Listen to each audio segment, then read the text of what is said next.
All right, welcome to my channel, everybody, and to this video. I am doing a shower renovation project and have come across a dilemma.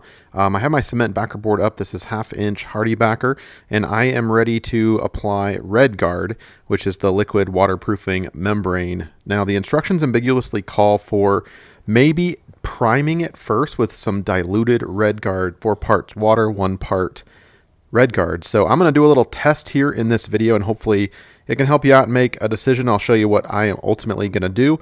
We are prepping 2 areas here, just an arbitrary kind of rectangular size. Now here's the Redgard that I'm dealing with. Let me open it up, and I'm going to just take about a tablespoon or a teaspoon or so, again, arbitrary amount, and I'm mixing it with 4 parts water for the dilution process. Now I'll put the Redgard link down below in the description, as well as a link to the instructions, so be sure to read that carefully.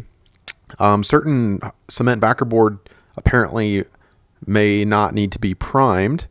Hardiebacker apparently is a little drier, and there seems to be a lot of opinion out there that priming it is a good idea, although the instructions do not call specifically for Hardiebacker needing to be primed. They don't call out brands specifically. So that is what motivated me to kind of conduct this little test. So here I am applying the diluted Redgard, again, 4 parts water, 1 part Redgard, in a very small amount, and a thin little layer here. And I'm going to paint this box and this box only. I say paint because I'm using a brush here. You can certainly consider applying it with a roller or something, but for the sake of this simple test, and quite unscientific as you might see, but nonetheless hopefully helpful for you. And we're also going to be applying the primer to some thin set to kind of simulate, I'll write on here, simulate the thin set for like the taping, your fiberglass taping of your seams. And it looks kind of like strawberry milk. So we'll put a nice thin layer on there. And the box to the left, I'm not going to be applying thin set. Excuse me, I'm not going to be applying the primer. Now here's my first coat of the full, once the primer is dry, you can see it's the undercoat there of light pink is dry. I am applying my first layer of straight up Redgard right out of the tub, right out of the bucket. And I'll be applying a layer of Redgard, a coat of Redgard, thinly brushed on. So again, that box to the right, or I should say from this angle to the left here, is primed, and I'm just applying several coats of Redgard on top of it.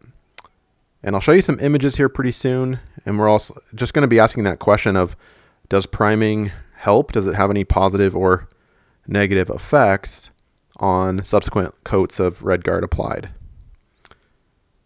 So I'm going to start off with 2 coats, very thinly applied, and I'm doing a separate video on how thick you should put on Redgard. The instructions call for about 25 mils for a dry for it to be effectively waterproof.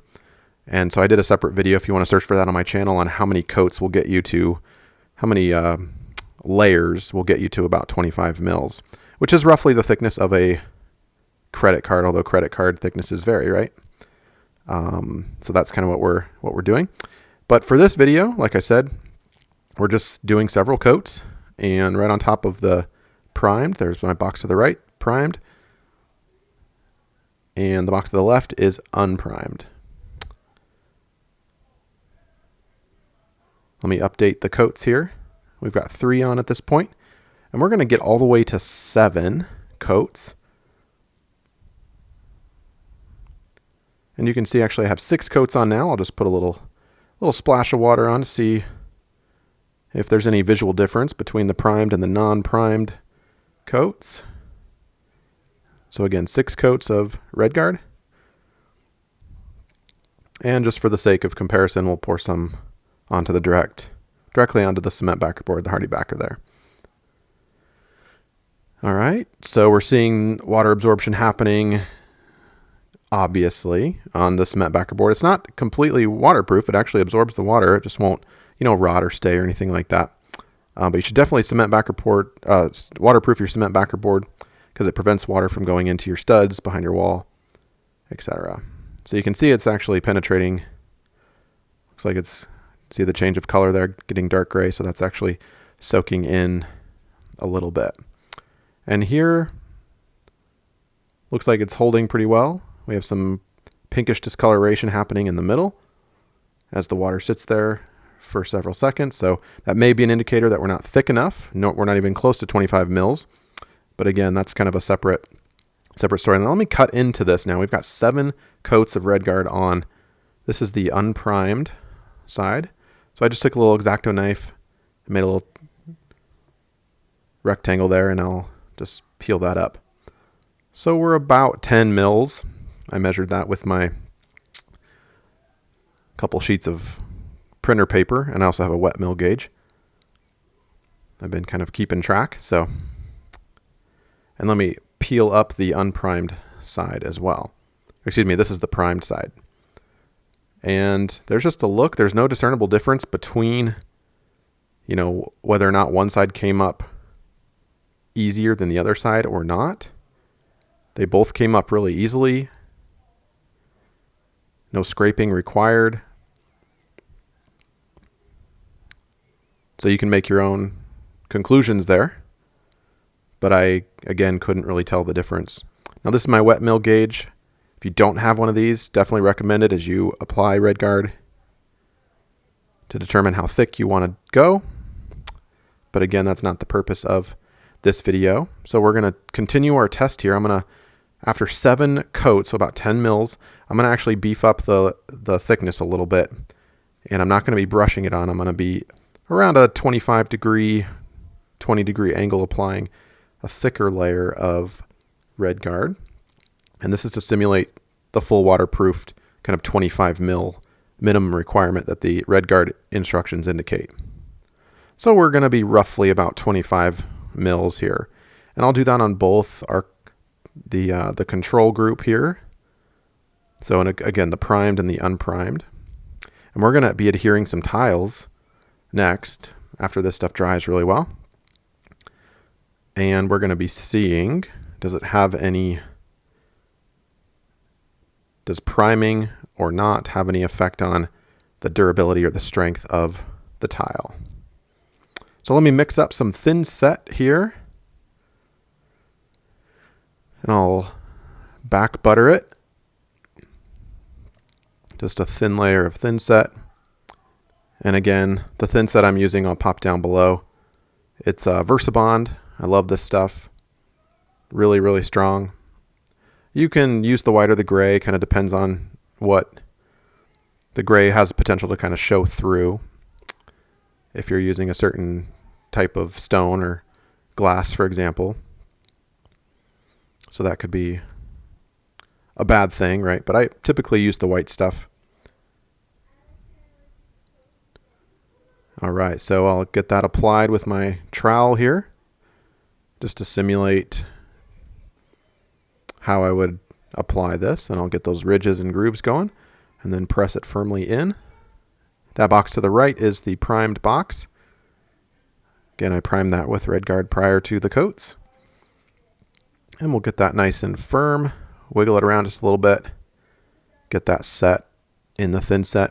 And we'll do the same thing over here with the non-primed square.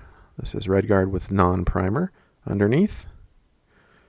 And again, the test here is to see if priming has any noticeable effect on the integrity of the bond between the tile and the thin set and the Redgard, and the Redgard and the cement backerboard. So we'll let that dry for a few days.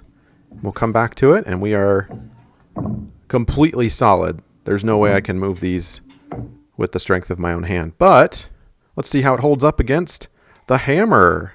So we'll kind of break this out here. I'll do several, and I'm doing equal amounts of power, so to speak. And we'll hit the non-primed side to the left, primed side to the right. And you can see definitely the tiles chipping off the top of that porcelain there. And I'm trying to hit as close to the cement backerboard as I can, trying to actually knock it off. And again, you can make your own conclusions there, but I didn't notice any. Yes, the non-primed one came off first, but I didn't really notice any difference in integrity. So priming didn't seem to really affect the integrity of the bond. The tile separated from the thin set, if you saw that. So I guess it really doesn't matter, although this is not a scientific nor professional recommendation. I'm going to err on the side of caution since I didn't notice any difference, and I'm going to, based on what the opinion is out there of Hardiebacker being a really thirsty type of backerboard, I am going to go ahead and dilute it for my first coat, or before I apply my first coat of Redgard. So 4 parts water, 1 part Redgard. We'll stir that up really well, get all the lumps and bumps out of there. It should kind of look like strawberry milk, like you saw from earlier in the video. And I'm going to apply a thin coat to my entire bare, clean cement backerboard. Now, I did wipe this down really well before I applied it with a sponge, several passes. Clean it out after each pass, or every couple passes. You want this backerboard really clean before your primer coat goes on. And that's kind of what I did. Again, based on my test, it didn't help or hurt, but hopefully this video helps you out in making a good decision. You might want to Google or watch, maybe look at some other YouTube videos to see what people are doing. But I couldn't really find much, and so that's why I made this video. And again, hopefully it helps in deciding, should I prime or not when it comes to Redgard. And don't forget to subscribe for more do-it-yourself home projects. I do lots of those and home product reviews around the house. Thanks a lot.